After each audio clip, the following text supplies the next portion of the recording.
జై Shriram. Welcome to Madhu Sai diaries.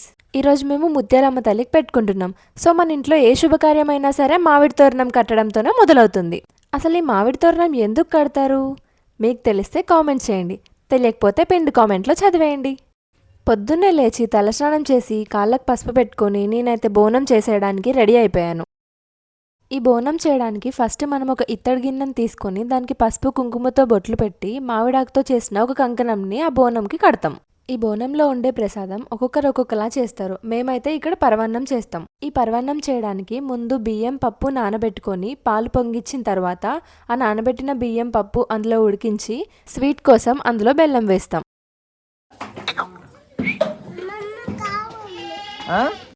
బోనంలో ప్రసాదం చేసిన తర్వాత అమ్మవారి నైవేద్యం కోసం గారెలు బూరెలు కూడా చేసేసాం. ఎవరి పనుల్లో వాళ్ళు ఉంటే వీళ్ళు మాత్రం ఇల్లు పీకి పందిరి వేసే పనిలో ఉన్నారు.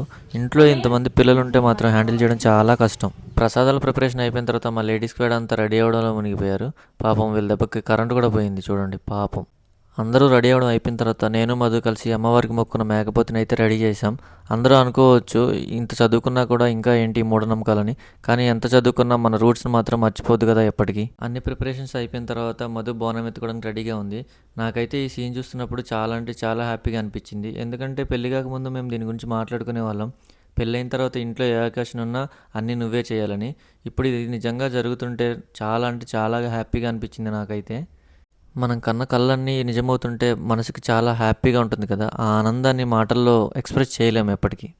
అందరం కలిసి టెంపుల్కి అయితే స్టార్ట్ అయిపోయాం. మధు అలా బోనం పట్టుకుని నడిచేస్తుంటే నాకైతే మా ఇంటి మహాలక్ష్మి నడిచేస్తున్నట్టు అనిపించింది. అలా చూస్తూ ఉండిపోయా చాలాసేపు. మా ఇంటి నుంచి టెంపుల్ అయితే 3 కిలోమీటర్స్ ఉంటుంది. అందరం కలిసి ఆటోలో వెళ్ళిపోయాం. ఇంతకీ ఏ గుడికి వెళ్తున్నామో చెప్పలేదు కదా, ముత్యాలమ్మ తల్లి గుడికి. ఇదే ఆ గుడి. చాలా పవర్ఫుల్ దేవత ఈ చుట్టుపక్కల గ్రామాల్లో. ప్రతి విలేజ్లో ఇలా గ్రామ దేవతలు ఉంటారు, వారికి టెంపుల్స్ ఉంటాయి.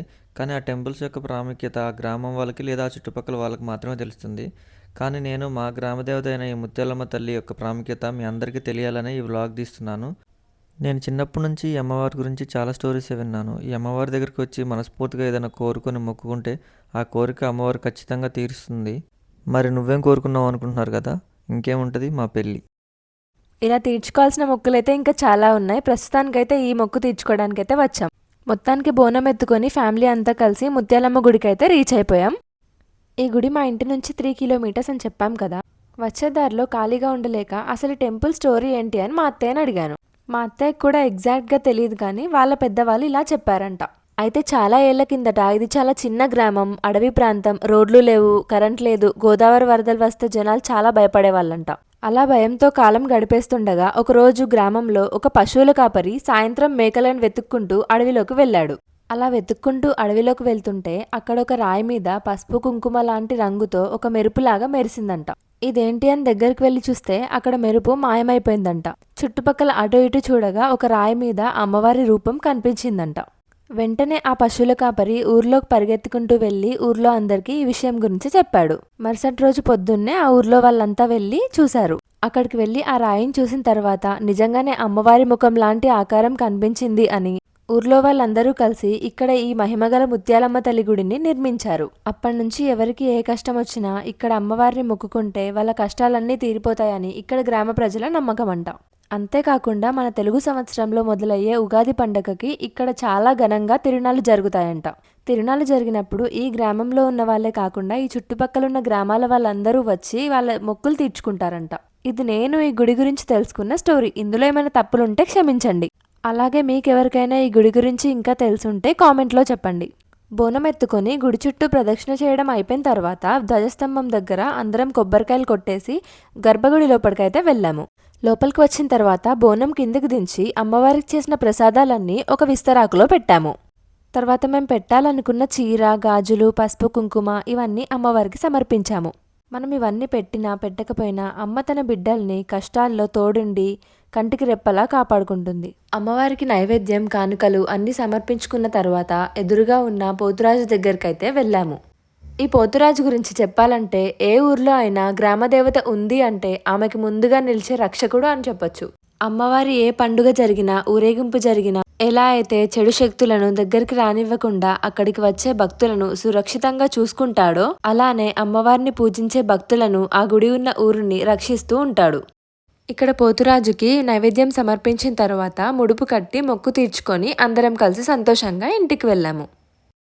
ఇంటికి వెళ్ళగానే వంట ప్రోగ్రామ్ స్టార్ట్ చేశారు. నాకు పెళ్లి కాకముందు మా ఇంట్లో ఏదైనా అకేషన్ ఉంటే వంట మా పెద్దమ్మ మా అమ్మ వాళ్ళు చేశారు. కానీ నాకు పెళ్ళైన దగ్గర నుంచి మధు అండ్ వాళ్ళ అన్నయ్య అదే మా బావ ఇద్దరు చేస్తున్నారు.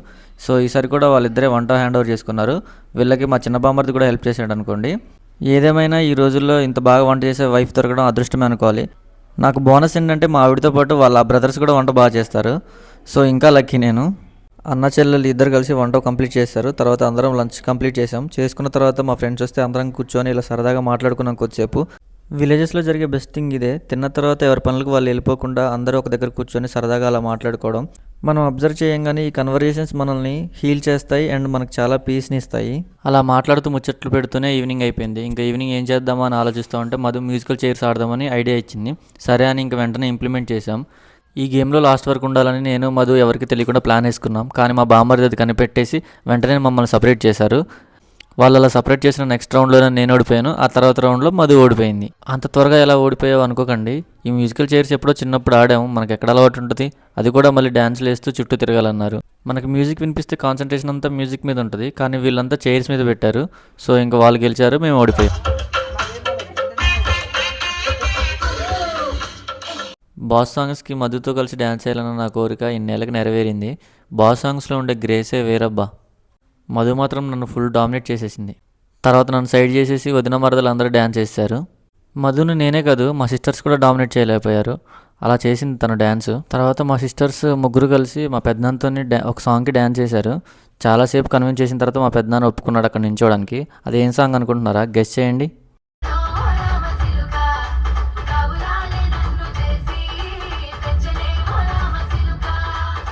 ఫైనల్గా నేను మా సిస్టర్స్ ఇంకా మధు అందరం కలిసి డ్యాన్స్ చేసాం. ఇలా డ్యాన్స్ చేస్తున్నంతసేపు నా మైండ్లో ఒకటే రన్ అవుతుంది. నాకే కాదు చాలామంది అబ్బాయిల మైండ్లో రన్ అయ్యేది ఇదే. పెళ్ళైన తర్వాత తన వైఫ్ తన సిస్టర్స్తోని తన మదర్తోని బాగుండాలని. ఈ విషయంలో మాత్రం నేను చాలా అదృష్టవంతుడిని. మధు నాతో ఎలా ఉంటుందో మా అమ్మతోని మా సిస్టర్స్తో కూడా అలాగే ఉంటుంది. వాళ్ళు ఇంకా ఎక్కువ క్లోజ్. వాళ్ళందరూ కలిసి నన్ను ట్రోల్ చేస్తూ ఉంటారు టైం దొరికినప్పుడల్లా. యాక్చువల్లీ మా ఫ్యామిలీకి ఇవన్నీ చాలా కొత్త. ఎందుకంటే నా పెళ్ళికి ముందు మేము ఇలా డ్యాన్స్లు వేసిందే లేదు మా సిస్టర్స్తో కలిసి. ఈ చేంజ్ అంతటికీ కారణం మధునే. Thank you Madhu. అలా సరదాగా we have added another memorable day in to our calendar. And thanks for watching. Please like, share and subscribe to Madhu Sai diaries.